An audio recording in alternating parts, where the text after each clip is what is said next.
Hello, everybody, and welcome to today's webinar, How to Get the Best Out of Your Resilience Agenda Mental Fitness Diary.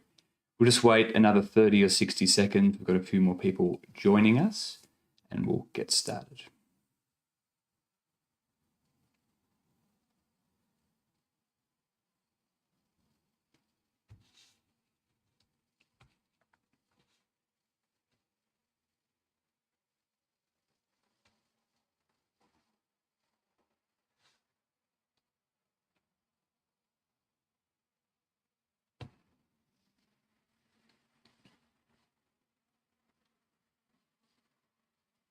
So, thanks to everyone for joining us today. I believe we're live.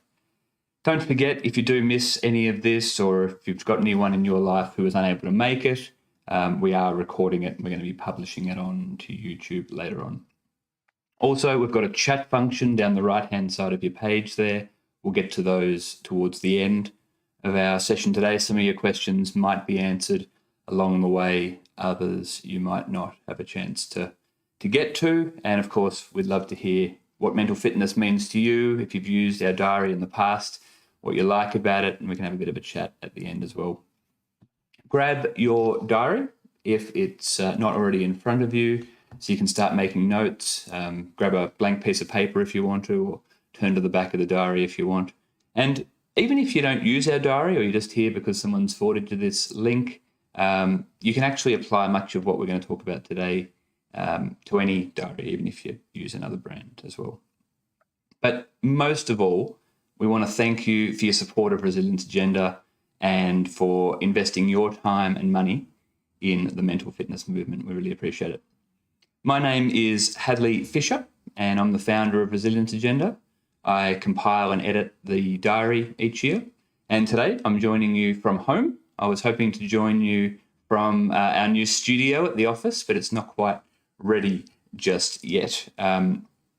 We've just got one quick question there. How long's the session going to be? It'll probably go for about 45 or 50 minutes, hopefully, plus questions at the end. So thanks for that question, Luke. Thanks for already got some good comments coming in already, which is great. We're being joined by people all over the world, which is great. Many of our supporters are in Australia, of course, along the East Coast. But we've also got supporters across America who'll be joining us later on. And of course, our supporters in Europe who are having their morning coffee. So people sometimes ask us, how do I actually use the diary as it's intended? Because it's not, or at least people think it's not so common to use a physical or paper planner anymore. And while that's not 100% correct, we try our very best to pack the diary with as much content and ideas. Sometimes it can be a little bit confusing to navigate, so hopefully we can talk about that. And then we also get the question of, well, what's a diary got to do with mental health anyway? Now, considering that many of you have decided to purchase one for yourselves or for other people, maybe you've figured that out. But what we're going to talk about today is the importance of integrating mental fitness into our daily lives. And it's not something that a lot of us give a lot of time to. And it's something that the diary helps us with.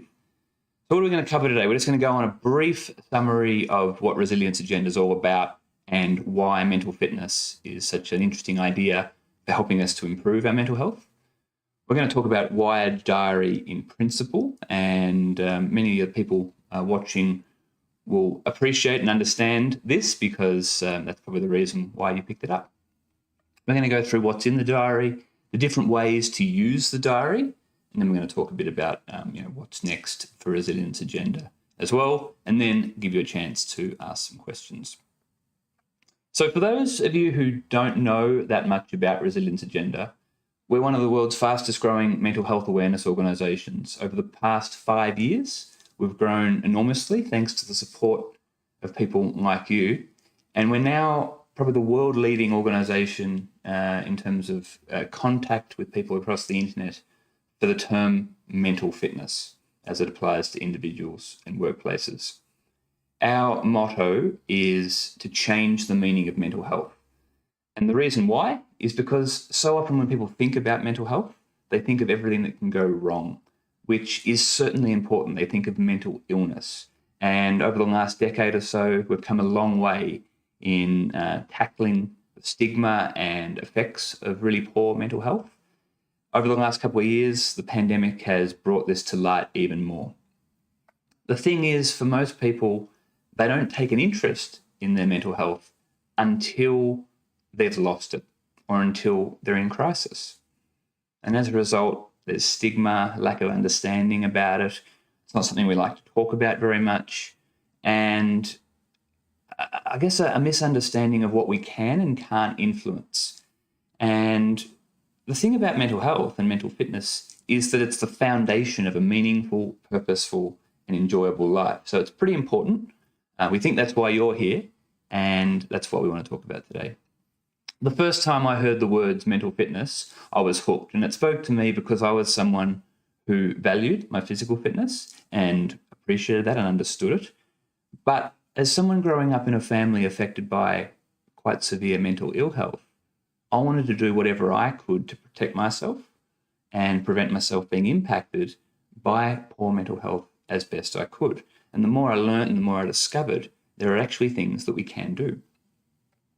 I've always loved writing lists and prioritizing, planning my day, and I think that's just something that comes naturally to me. But over the last decade or so, I was getting distracted, bogged down in details, feeling overwhelmed at times. And although I'd always used a diary, I wanted to start focusing on my priorities and what was really important as I started to design the kind of life that I wanted to have. And doing that scheduling had a real effect on how my life unfolded. And I used to buy the Australian Women's Weekly Health Diary for my mum at Christmas time or for her birthday when I couldn't think of anything else to get her from the Commonwealth Bank. And I thought to myself, well, why not go and make a health diary, but for everyone, not just for women, but focused on mental health, and not just focused on the things that can go wrong, but on how we can actually manage and improve our mental health. So that's the whole reason for existence of Resilience Agenda. Turns out the diaries make great gifts. We've now, I think in this current season, over the last 4 months, we've now sold 25,000 of them. Many of those have been purchased by companies, organisations, hospitals, psychology practices, giveaways, so that people get this tangible thing that goes beyond just a presentation they can actually carry around with them. And so our goal is to make mental fitness normal, acceptable, cool, something that you do normally by habit, to help people understand that it's a learnable skill and to make it as easy as understanding our physical health. So, what exactly do we mean by mental fitness? And for the people who were with us last year, this one will be a little bit of repetition. But mental fitness is a mindset, a process, and a set of strategies for developing, maintaining, and improving good mental health. So when we say the mindset, what that means is that we can improve it. We can improve our mental health to some extent. What it means is that while our genes and our environment certainly do impact us and how our mental health unfolds, there are some things in our control that we can impact. And it's learning what those are and how to apply them that can help us maybe even just make a 10% difference. And of course, if our mental health were to deteriorate, and I think this is a really important one, that doesn't mean that there's something wrong with you or that you're broken, but it means you're currently unwell, you're injured, and there's a process to come back to recovery. Now, not everyone has poor mental health of the same type. Some people have little niggling injuries that put you out of action for a few days. Some people have injuries that might mean you could take time off work and you might need to spend a month or two taking a break, just like having a sore back, for example. Other people might have what's called a chronic condition, which means it's going to affect them for the rest of their lives. And it just depends on where you start. But one of the great things about mental fitness is that it gives you this hope that things can get better.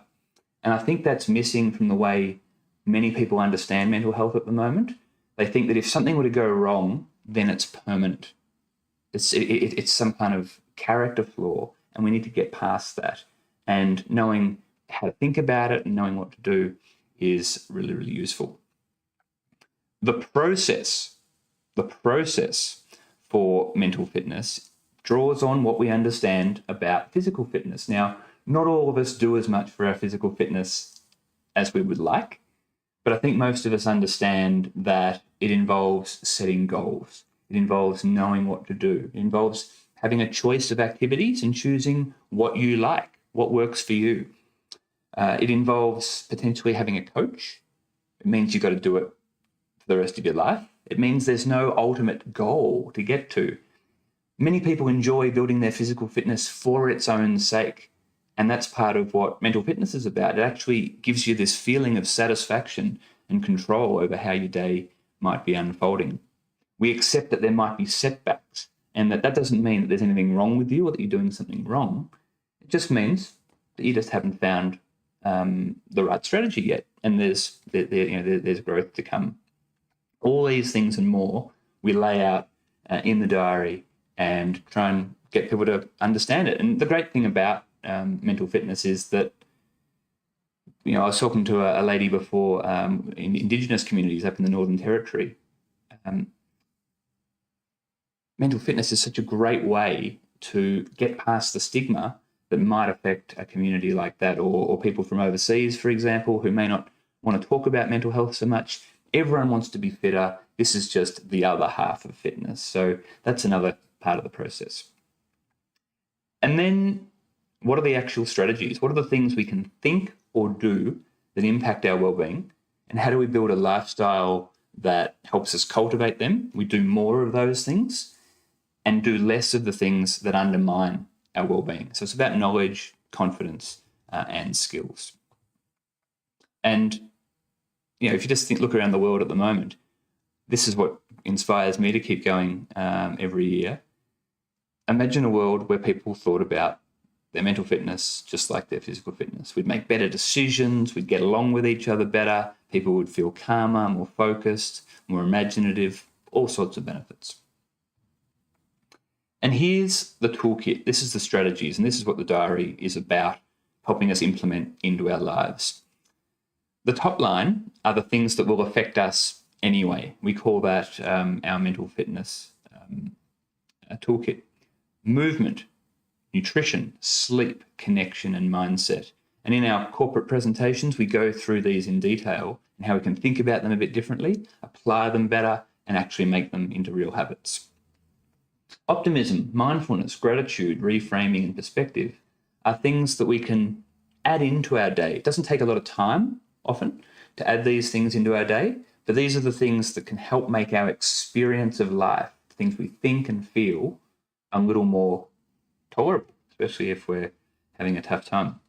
And it turns out that the same things that help us build our mental fitness when we're doing okay and we want to invest in it for its own sake, just like a lot of us would have set New Year's resolutions saying, I really want to improve my fitness. They also help us to overcome setbacks as well. And I think that's really important. You'll also notice in your diary there's a little business card with the toolkit on it. Keep that in your wallet, above your computer, on a wall somewhere next to your bed, just so that if you're having a tough day or you're looking for some inspiration for mental fitness, you can refer to that and think, which of these tools can I use to get me through from where I am. But the thing is, how do we actually apply them? A lot of us have heard of this stuff before. We hear it in the newspaper, we hear it on social media, memes. But how do you actually make it a reality so that it impacts how we spend our time and how we feel? And that's why we brought up the diary. But I think the first thing we need to cover is we need to make time for what's important. And we need to decide what's important to us. And a lot of us don't do this consciously. Most people would say that their health, their family, and their career are their top priorities. But if our health is our top priority, what are we doing for our mental health? And over the years, when I've asked people, what are you doing for your mental health? What are you doing for your mental fitness? How do you put time into it? A lot of people are stumped when I ask them. And what that means is that if their mental health were to deteriorate, and because our mental health goes up and down over time, they're not always sure or aware of what they can do, where they can turn for help to stop the cycle. And too often, we don't focus on what we know to be important, but instead we focus on what seems urgent. We all know that the demands of family and work and chores get in the way of things, and we put off those things that are important, but we just don't think this is the right time to do them. And one of the ways to do this is to use a to-do list broken up into urgency and importance. And that's a great way to get around a to-do list that seems to be getting longer and longer. And the quadrant above helps us decide, first of all, what we should actually be doing with our time. Now, there are many things that are urgent and important. Your child falls at school, you've got to go and get them. Your boss gives you an important task, you've got to do it now. Whatever it might be, you've got to do those. However, much of the time we spend doing things that are urgent but are ultimately not that important. And it's about deciding what the difference between those two categories is that helps us to use our time better.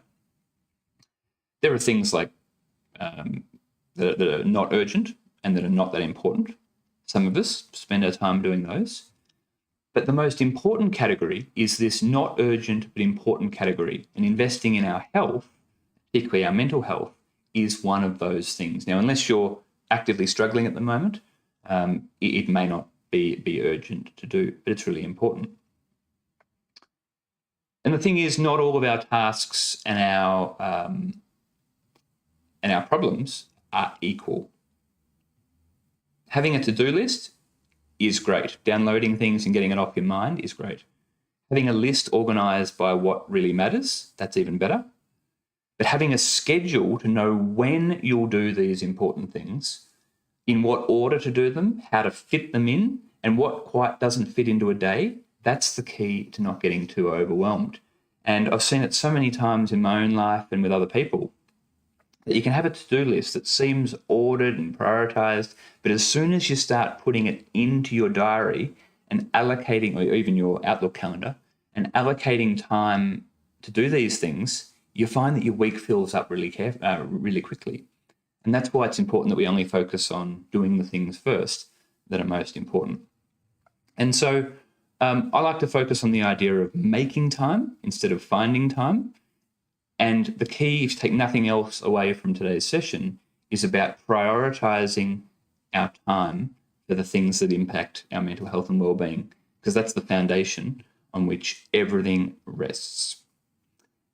The tough part, and this is something that I think a lot of people haven't quite accepted, is that there will always be some difficult decisions about what we have to let go. It might be easy to say, don't do what's not urgent and not important, but there might be some some things that are urgent but not important that you just choose not to do.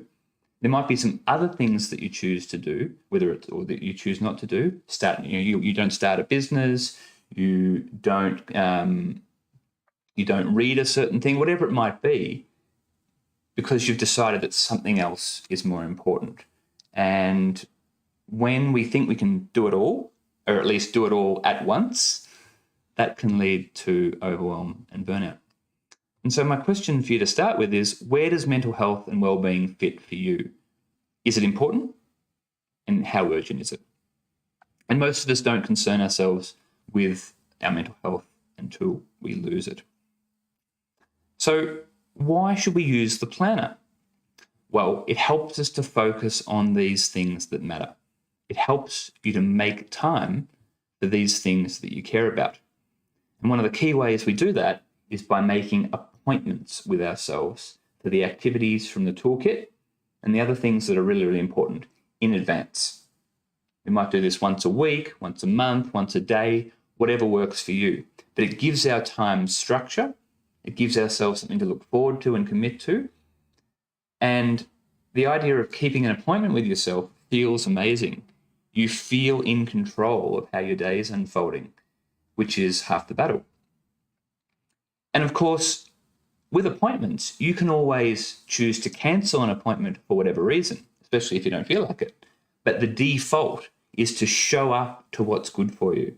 That's the thing. And that's often the opposite of what we do with our fitness. A lot of us say we're going to work on our fitness or our health or our business or our projects or whatever, but we have to be in the right mood. We have to convince ourselves to go to the gym. I'm going to go to the gym this afternoon if I feel like it, rather than actively deciding not to go. And so the way that works in practice is if you say, I'm going to go to the gym Monday, Wednesday, and Friday mornings at this time, and that's in your diary, you have to actively cancel on that. And that's harder to do. You might say, I'm going to call this friend, and this friend at this time each month. Well, unless something pops up, that's what you'll do. And I think the important thing to realize is that there's no such thing as free time. We always think that we'll get to things when we're free in the future. But as we know, time is never empty. We always fill it up with other things. And increasingly these days, reading things on the internet, social media, which is great in small doses, but not when there's these other things that we have chosen ourselves that we want to do. So what goes in the planner is that which is urgent and that which is important. We feel less stressed. We decide actively when we do have free time. And that's a bit of an unusual concept for people. A lot of people feel guilty, especially working from home these days. They feel guilty while they're at work because they want to be doing leisure activities or relaxing. And when they're relaxing, they feel like they should be thinking about or doing work. And so they're kind of in this always half-on mode. And so you can actually plan, this is when I'm going to do nothing. And it gives you permission to let go, which is awesome. Helps you to separate work and life. And it really allows you to track and realize how much you're investing into the different aspects of the toolkit. So why a diary? We've got 4,000 weeks in our life. How we use our time and the thoughts we have about that time and the experiences we have, ultimately that is our life. And designing the way our week unfolds, depending on the constraints of our health, our family situation, and our work, is something really important, but often something that many of us feel like we're not that strong with. Many of us don't do as much for our mental health as we'd like to because we don't plan for it or schedule it. Often we have the time, but not when we have the energy. Or sometimes we feel like we have the energy, but there's something else we need to do at the moment to focus on. And so one of the things about time management is to try and just step back from trying to get more done and try and figure out, well, what's important that I do? And we covered that in the last section. One of the common things people will say, and I'm sure we've all said this, is, I don't have time. I don't have time. But as I've read more about this and as I've learnt more and tried to apply it to my own life, what I've discovered is that when I feel overwhelmed, it's not because I have too much to do. It's often that I don't know what to do next. The priorities and the order of things is not clear. And that's why it feels like everything's swimming around in my head. Another thing we often say is, I don't feel like it. And often we don't feel like it. But, and look, we have to be sensible about this, but often there are things we need to or should do when we're tired or upset, especially if we know they're good for us, that help us to get back on track. And giving ourselves this structure so as we don't always rely on how we feel is really, really important. And that way we can manage our energy and not just our time.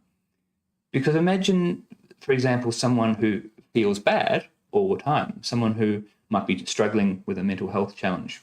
If we rely on how we feel all the time, we may not do some of the things that are important to our well-being, like getting outside for a short walk each day, or getting in touch with a person that our psychologist might have asked us to get in touch with, for example. There's these little things that we could be doing each day that we know we should do, and if we put them in our diaries, we're more likely to do them. And just a bit of a point on planning. Some people say that they don't like to plan, because they don't want to be tied down. And I certainly have said that myself in the past. Or that things won't turn out the way they expect, and therefore there's no point planning. And whilst this is true, if we don't have a direction towards which we're heading, then it's unlikely we're ever going to know whether we're on the right track and doing what's good for us until it's too late. And so a better way to think about planning is to have a direction, decide what's important, what we want to do, when we want to do it, but then to stay open to the idea that things might change, that things might not turn out, that there might be a pandemic, that we might have to work from home, and to find ways to be okay with that. And again, reframing and perspective is part of that skill. And another thing we say is, I'm not in the habit of this. People say, I'm not this kind of person, or I don't have time. One of the things I've started to say, which I really like, and it's sort of helping me, is I'm not in the habit of this. And part of scheduling these appointments with ourselves is about getting into habits. And if we can build more automatic habits over, say, a 1 or 2 month period, we can keep working our way through the toolkit, adding new things and new tools that we know are good for us. And they almost become automatic, like brushing your teeth. Finally, I just wanted to mention something about, before we go into what's actually in the diary, some expectations about the diary. It's not a smartphone. It doesn't contain the world's wealth of knowledge, and that's half the point. It's a concise, edited version of some really important mental fitness science that we've put into the diary. It's not therapy. It's not designed to solve all your problems either. If you're looking for it to do that, it's simply a tool, and it can't be everything to everyone. It can't be a long journal. It can't be portable. It can't be always day to a page. And so we do our very best to balance out these things. But what it is a physical prompt or a physical thing in the real world that reminds us each and every day about our decision to invest in our mental fitness. It's a place to make time for the things that matter and to make those things really concrete in our lives. It's also a place occasionally to stop and pause and zoom out from the details of life and take a high-level view of what's happening that year, that month, or that week. I feel so much calmer when I zoom out to the yearly pages, which we'll talk about in a second, and I put in, and I know what's happening next month, more or less. It just makes me feel so much more in control. And of course, you might just learn some new skills or new habits within it. The diary itself, we're going to cover what's in it in a moment. We use some pretty high quality ingredients. We pay an extra amount of money for the FSC certified paper, which means it's recycled and plantation grown, so we don't cut down any old forests. The company that manufactures the diary for us has signed up to the highest quality anti-slavery standards as well, and it's vegan friendly. So we don't use a leather cover. And in the 60,000 that we've had made over the years, not one has ever fallen apart. And people do sometimes say, look, it's not cheap for a diary. We get that. But creating a diary of this quality, being able to support our staff, distribute it and get it out there and get the message out there, we appreciate your support in helping us do that.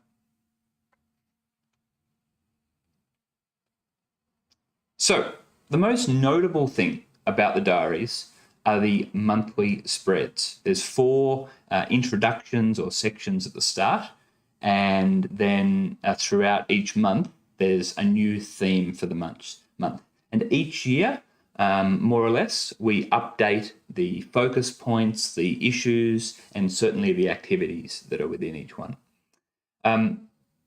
You're welcome to read through the whole diary and just get a bit of an overview of all the monthly sections, or you can just wait until that month comes around to start thinking about this idea. And the number of times that I've been reading through the diary that I wrote, and I've just stumbled upon something here that encourages me or inspires me, and we hear this all the time from our supporters, but we do love this. The way the month is structured, just out of interest, is it's divided into 4 sections. So we're trying to introduce a concept here, for example, in March of this year, about recovery and how when we've had a long day and we're not feeling up to it, how do we actively recover rather than going to our quick fixes all the time that may not be so good for us. So the first part of it is explaining this part here, is explaining what it's about and how we might be looking at it a little bit differently. Because so many of us have heard basic wellbeing advice. What we want is specific, practical things that make us go, exactly. The second section, which is usually this middle paragraph here, is all about, well, what gets in the way of this? So many of us know that we need to recover, but why don't we? There's always good reasons why we don't. In this case, it's often because it's easier to do these things or that we don't have the habit in place. And then we start giving some ideas about how to apply it and integrate it into our lives. And, we're going to write a full book on mental fitness one day. It's going to be very thick, but for the time being, we just put in what we think is important, what people want to hear or what they need to hear about these things. And what we've done this year is actually improved, or I think we've improved the Make It Happen section and how to actually take action on what's in the diary. What we've done this year is divided the Make It Happen section into 3 different steps: reflect, plan, and act. And we want to be able to give you the option as to how much time and investment or effort you put into actually building your mental fitness. Some people have more time, some people have more need for it, some people have more interest in it. Reflect is simply something to think about over the coming month. You might want to put that in your weekly spread as a goal. Think about this. It might just be something that you think about once. It might be something that you go and write about. It might be something you talk to someone about. And a lot of these come from both the science and also the barriers that people have in applying these things. So this year, for me, interpersonal connection after 2 years of the pandemic is becoming more and more important. And just answering these questions, it really prompts you to think. The plan section invites you to put something in your diary, so to actually look forward to the week or the month ahead and to actually put something in. It might be ringing a certain person you need to. It might be doing some particular habit or activity, whatever it might be. And something you might do these naturally or automatically. Sometimes we need a bit of a nudge. And I guess the act section here, and this is the hard part of applying mental fitness, is there's a really sensible or good idea in the act section that would make our lives easier or better or improve our well-being. And we just have to remember to do it. And that's the hard part. And so listening carefully, for example, being 100% present. I am still working on this one myself. Putting the smartphone aside when talking to people makes them feel really heard. And that's just an example. And when you think about it, it makes a lot of sense. We've seen a lot of jokes on our previous webinar and our online posts on social media about how useless the travel and holiday planner has been over the last couple of years. And it is, while it's not funny, it is somewhat funny. But what I like to do with the yearly planner is put in anything here that might upset or break my routine. This ideal set of habits that I'm starting. It could be school holidays, it could be trips, long weekends, visitors, school camps, anything that just needs a bit of a high-level overview. Any upcoming big projects that you need to be 100% focused for, that's how I like to use this section. And I love just getting a big picture overview of how the year is going to unfold.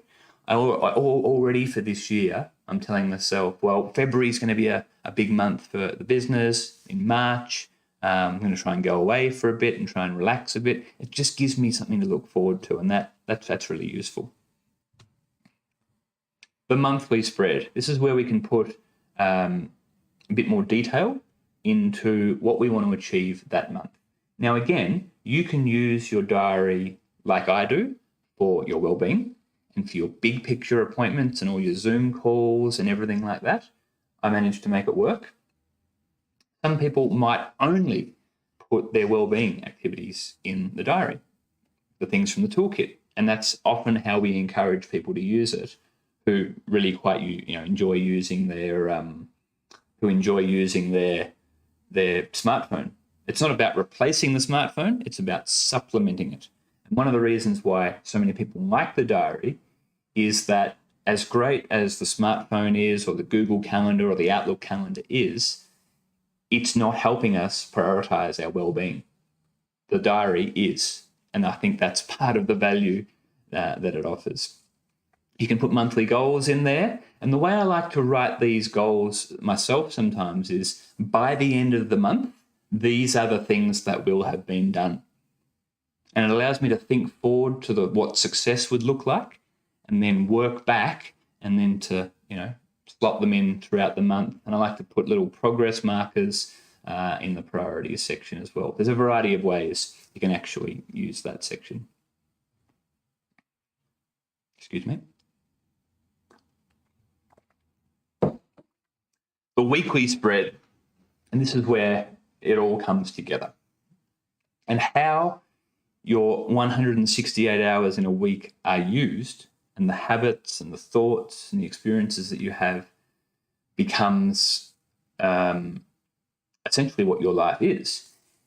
And I love this insight that the way you use your calendar, what your calendar looks like, what your diary looks like, what goes in there, is a reflection of what is important in your life.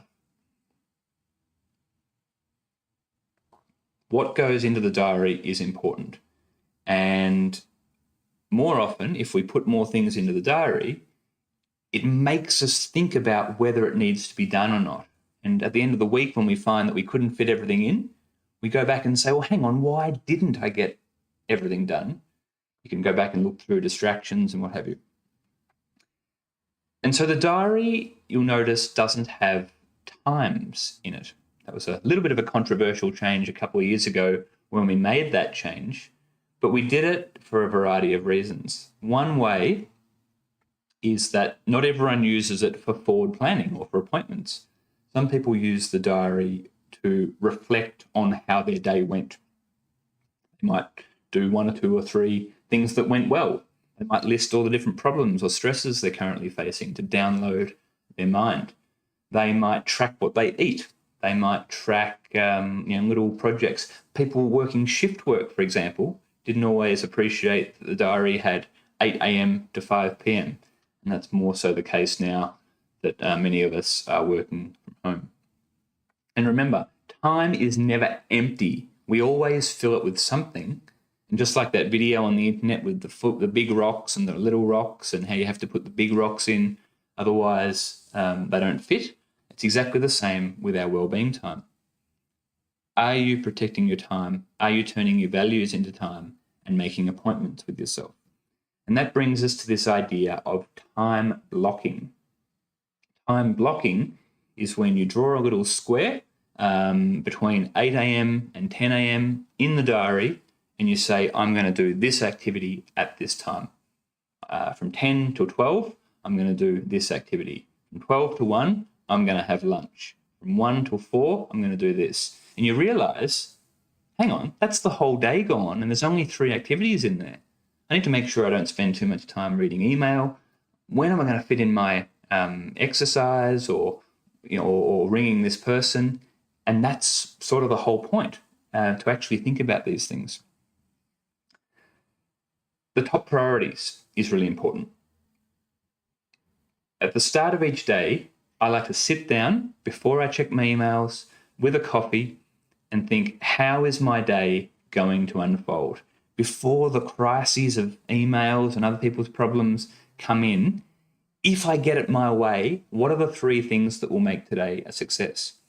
And depending on how well you are and how well things are going for you, that might mean different things. Getting outside for a walk, that could be the number one priority for the day, because that's going to set you up for the rest of the day. It could be working on a certain project. It could be speaking to someone, whatever that might be. But it's really, really important.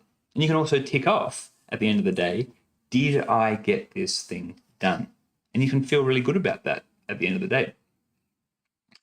I heard a great bit of advice recently around setting priorities. So many of us have got to-do lists with 20, 30, 50 things on them. With your top priorities for the week and also for each day, what I like to do is not put a new priority in until something from today's list has either been done and crossed out or removed because it's not in the top 3 anymore. That's an interesting way to think about it. The weekly goals are things that might take you a week to get done, a certain project or a certain thing to think about. That's another way to do it. When you are setting goals and creating activities, I encourage you to use verbs in your list. Now, obviously, there's not a heap of space there, but mum's card is a fairly, inspecific goal or unspecific goal. Mum's card for her birthday. Do I have to buy it? Do I have to send it? Do I have to choose it? And very often, it's that ambiguity when making decisions that causes us to say, can't be bothered with this, I'm not going to bother. And then we kick things down the road. But if it was choose mum's card, buy mum's card, write on mum's card, send mum's card, whatever it might be, it breaks the task down so that you know exactly what you have to do next. Anything is better than an empty planner. So just experiment throughout January with how to fill it up. And I like to use pencil because things change. So I rub things out, put it back in. You can use pen if you like. And on that point, I should say that the paper is pretty thick, and that's designed that way so that even our new ballpoint pens don't go through. All right. Parts of the day. The early morning, for some people, especially if they don't have young kids, is often a time of quietness. And this is when some people like to find time for themselves. By mid-morning, we often have the most energy. So I like to do my most important projects in the first half of the day. I like to start the day with some movement or some exercise at the start of the day. And just on that point, movement, the reason why we called it movement and not exercise is because it doesn't have to require an hour of running or going to the gym. It could be dancing, it could be stretching, it could be standing at a desk, anything that works for you. The afternoon is when I like to have meetings, doing admin, planning for the next day, bit of brainstorming. And this is a really important one. How do you close the day? How do you separate the work day from your home life, especially if you're working at home? And I've found the best way to do it is with a fake commute. Literally go outside for 10 minutes, walk around the block, come back, and I'm in a different headspace. At the end of the day, I do 2 things. I write down tomorrow's top priorities as far as I know them, and I often write them at the bottom of today.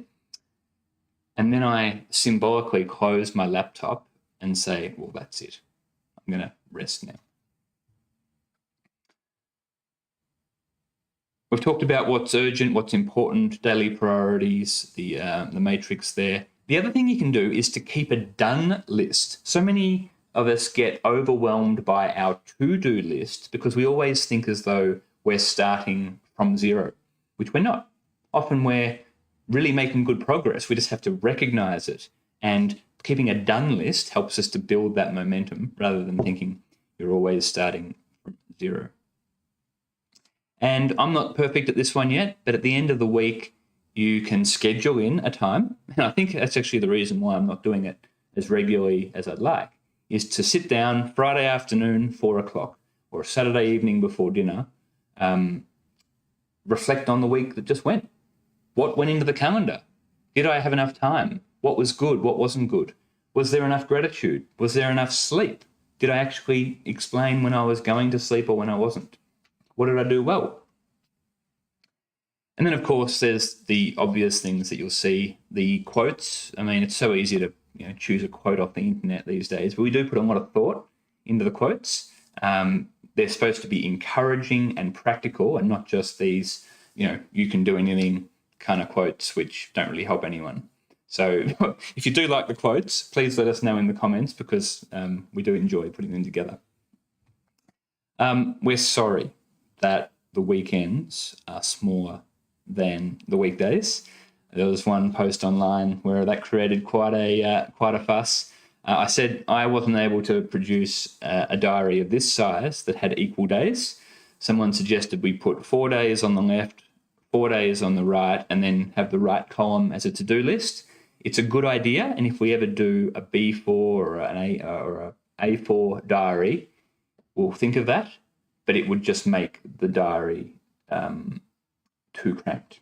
So for those of you who like that idea, we've certainly taken the feedback on board, but for this size, I don't think we can do it. That's the weekly spread. So why does it work? Well, for me, success is whether I did what I planned to do, and whether while I was doing something, did it feel like that's what I should have been doing? I'm sure we've all felt this, that there's something better to do, or there's something more important to do, or there's something more fun to do, or there's something that might be less tiresome or challenging or boring or whatever to do.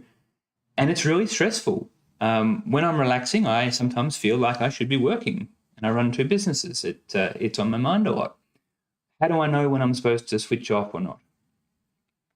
By the same token, when I'm working, sometimes I just want to kick it all back and relax. And so knowing when I should do that is important. For each of us, it's important to know why mental fitness and well-being are important to you. Are you in recovery from a period of poor mental health and trying to apply these great habits that you've heard from your therapist or support services that you'd like to implement? Or are you someone who understands the importance of mental health and is trying to prevent yourself from becoming unwell in the future? Or are you someone who just loves fitness and are really interested and inspired by the idea of building mental fitness for its own sake? That's the great thing about the concept and the movement that we're creating here, that it doesn't matter where you start, there's something for you. And mental fitness is not about how mentally fit you are, it's about how much you're able to put into it given your situation. And that's really important as well. We've talked about figuring out the top priorities and knowing that at the end of a day and at the end of a week, we've done what matters. This idea that there's no free time and time gets crowded out unless it's planned and blocked out, I think is super important. And just think about it this week. When you think about over the coming days, when will you have free time, no time? It feels like it now, but when that time comes, it won't feel like it then. Structure and predictability are what gives flexibility its purpose. Otherwise, everything feels chaotic, and that's something that's happening to more and more people. It's important to schedule rest, recovery, and recharging. That's what the March and April sections of the diary are about. Manage your energy levels, how much you invest into it, and not just your time. And of course, it's totally okay to use the diary for some things. You might even find your own use, and I'd love to hear in the comments what you might use it for that we haven't talked about. And of course, use your work, your phone or your Outlook calendar for other things. But what I've found is that so many of us are reluctant to put a lot of these mental fitness toolkit activities into our electronic calendars, especially if other people see them. So that's another reason why the diary works. We've talked about how you can use it as a regular appointment calendar. That's how I use it. You can use it to time block key chunks in the day, whether it's wellbeing activities, certain work activities, whatever it might be. You can put in your toolkit or wellbeing plans, as we said. You can look backwards on a day. This is what went well. This is what I'm grateful for. And the thing about gratitude that people often, a lot of people don't like this term, but I think it's so important to a life well lived. Gratitude doesn't mean that you're happy with the way everything's going. It means that despite things that are awful and terrible and frustrating and uncertain, you're looking for these rays of good. And that is a skill. And over time, we get better at it. We start noticing more of them, it makes us feel better, and it gives us this more satisfying and practical narrative or story for how our life is unfolding. When we can figure out that our life is not always awful, it allows us to believe that things are worth doing, that putting in time and effort makes sense, and that we can actually achieve some of the things we want with control.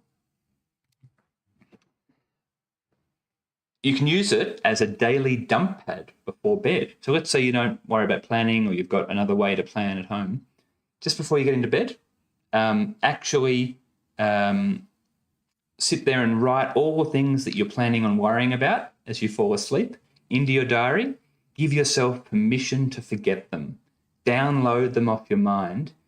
It's such a great way to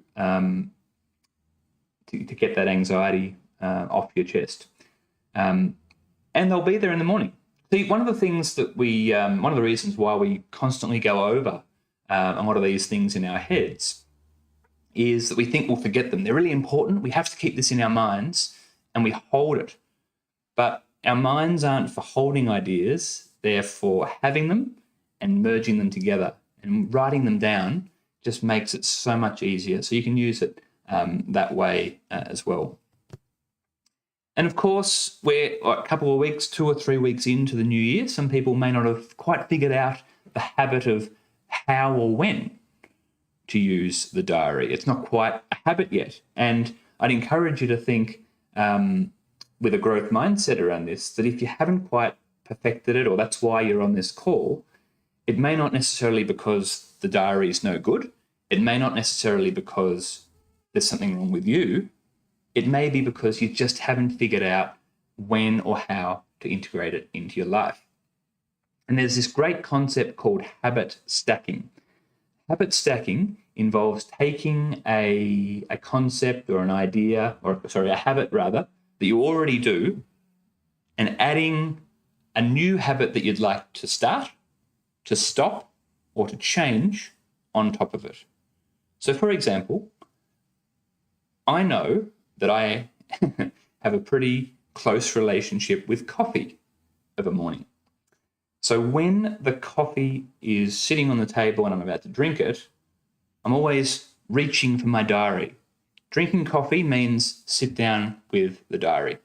That's what it means. That's just the habit that I have created, and it doesn't even require thinking anymore. Have the diary at hand, open up the diary, and start doing all the things we've just talked about.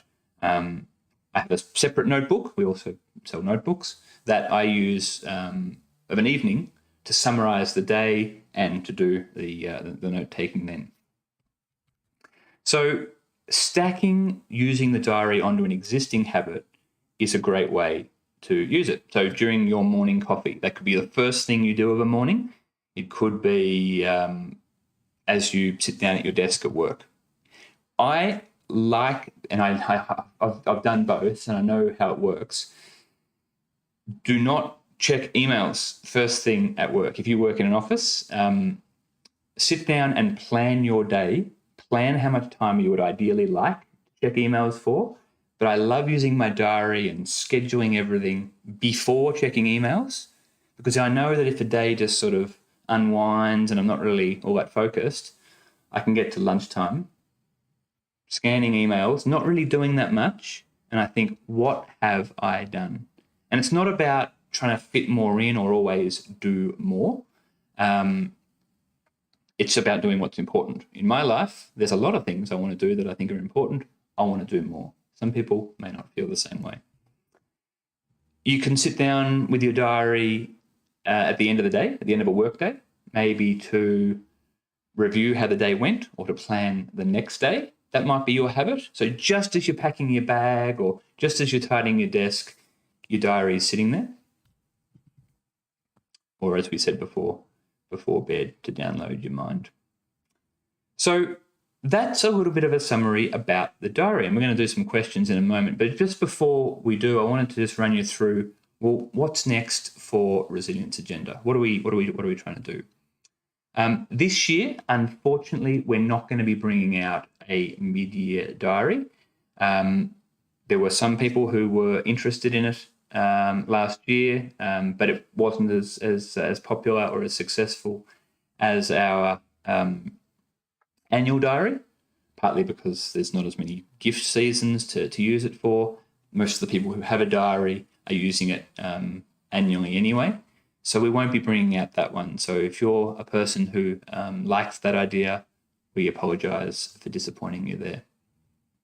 And one of the reasons why is because we are thinking about bringing out new ideas and new products and new services to help get this mental fitness message out there. Over the last couple of weeks and months, we've been selling our Lamy pens. We've partnered up with Lamy, which is one of the world's best pen brands. A diary needs a great pen. I was always thinking we need great pens. We're actually thinking about some digital solutions as well. That takes a lot of time and effort. We're also thinking about some more of these T-shirts in a variety of different styles and colours. And we'd love to hear from you about what you'd love to see. The Resilience Agenda brand is really strong. People love the mental fitness movement that we're building with it, and how that comes into the world. We'd love to hear from you as well. There might be other ideas as well. We continue to do our corporate talks and presentations, especially towards the middle and the end of the year as it comes up to Are You OK Day, Mental Health Month. Over the past 2 years since COVID, we've done over 50 of our corporate talks and presentations, running through not just what's in the diary, because it's not always about that, but running through the mental fitness concept, the challenges it helps you overcome, how to apply mental fitness in your daily life, whether you use a diary or not. And they are really, really, really well regarded. So if you or anyone at your organisation wants to get in touch with us, you can do that. Go to our website. You should be able to find us there. Another reason why we're not bringing out a mid-year diary is that we're just about to launch a really, really exciting workplace wellbeing training offering. So a lot of people say to us, okay, we love the diaries, we love what's in them, we love the brand, we love the message and the story, but a diary is not for me. I'd love to be able to take this to work in a different way. And we're going to have more to say about that in our emails over the next couple of weeks. I won't say too much now, but if you're looking to take a really positive, proactive, practical and preventative language and set of skills to your workplace, feel free to get in touch with us, forward what's here to those people as well. We're going to keep putting up our social media posts, so make sure you're following us online if you're not already, on Facebook and Instagram. And we've had a couple of people write to us and say how much they've valued our podcast, and we are in the planning process for a new season in 2022. And there's a new studio at the office where we're going to use for that. So hopefully high quality audio, great guests, and really, really practical and engaging stuff. In case anyone wants to get more diaries or more items for friends or family until the end of January, I have to go and make this after the webinar, but until the end of January 2022, we're going to be offering RA Webinar 2022 as the code if you want to get some extra gear off us as well. And so just before we get to questions, I'd encourage you to think about these things. Is mental fitness important to you? What is an ideal week for you in the toolkit? How much sleep, movement, connection, writing, whatever it might be, how much you integrating into your week? how much time can you allocate to those activities? It's not going to be the same for all of us. And try and putting the basics in. Try and really blocking out those times and saying, well, this is when I've got this free time. This is when I'm spending time with the kids. Here's how much time I've got. And that's actually going to help you discover what might work. Then add in those framework elements from the bottom line of the toolkit.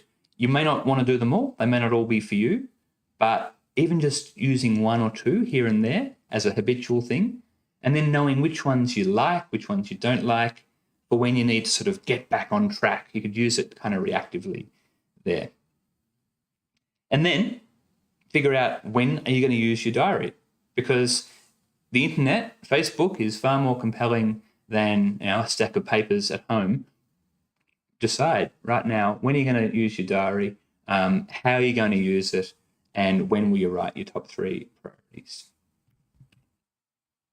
So I'm going to be looking over to my right here, which is where the questions are. So let's go. We've got one from Bianca already. Do you have any examples of a filled out week? I'm curious to see how it looks for others. I seem to jam 1,000 words in a day and run out of space. Yes. It's good that you're using it, Bianca. Actually, that's a good idea. Why don't we encourage everyone to take some photos, maybe not with your most personal week or whatever, but just take a photo and put #resilienceagenda in it. #resilienceagenda. Take a photo of your week, and then someone like Bianca might be able to check out some of those filled in weeks. What I'll do is make a little video and a post about what it looks like when it's filled in. My recommendation is, don't try and fill things in half an hour intervals. Do it in 1 or 2 hour blocks. And it's about focusing on these important things.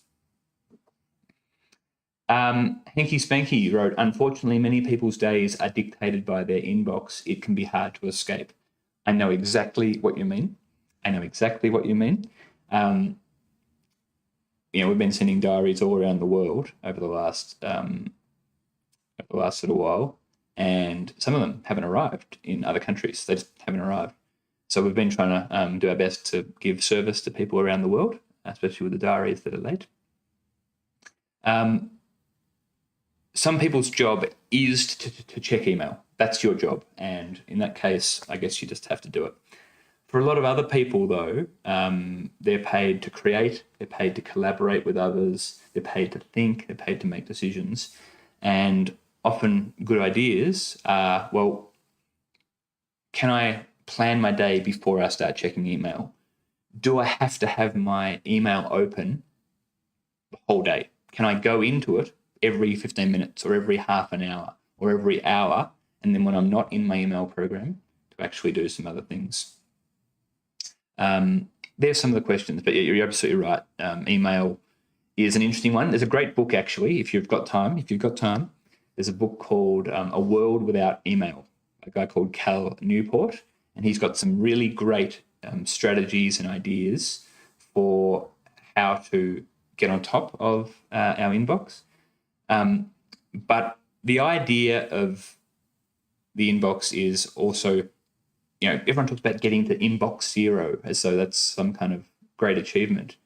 Like we talked about before, some of us just have to accept that it will always be overflowing, and we have to prioritize what we do from within there. Any chance of getting a version of the diary with a ring spine so it's easier to lay the diary flat and have it open on a desk for next year? Thanks, Luke. So, where's my diary?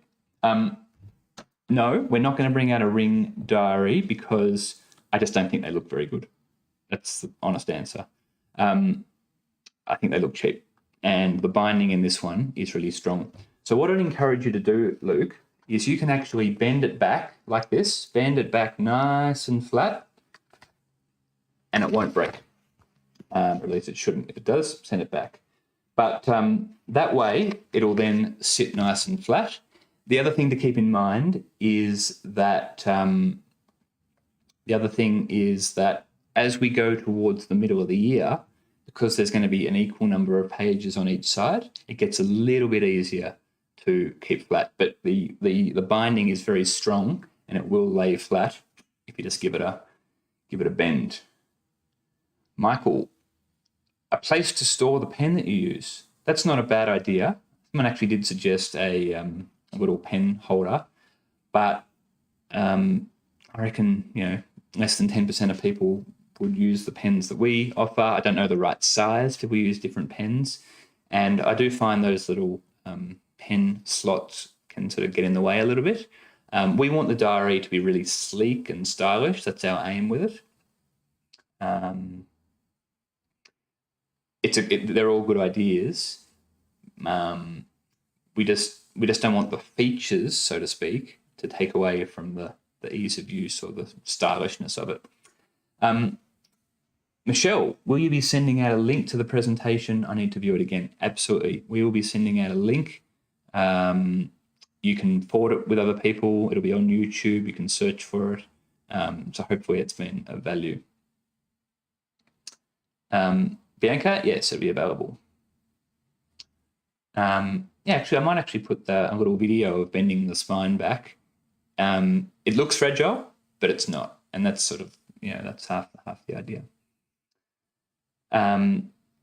We used to have a little folder at the back, but it made the diary too fat, and so it was hard to close and hard to write on the back pages. So we took that one out. Any other questions? Really appreciate everyone joining us today. We hope you've enjoyed it. Hope you've taken something away from it. I'll make that RA Webinar 2022 code in just a moment. And so it's not going to be working just yet.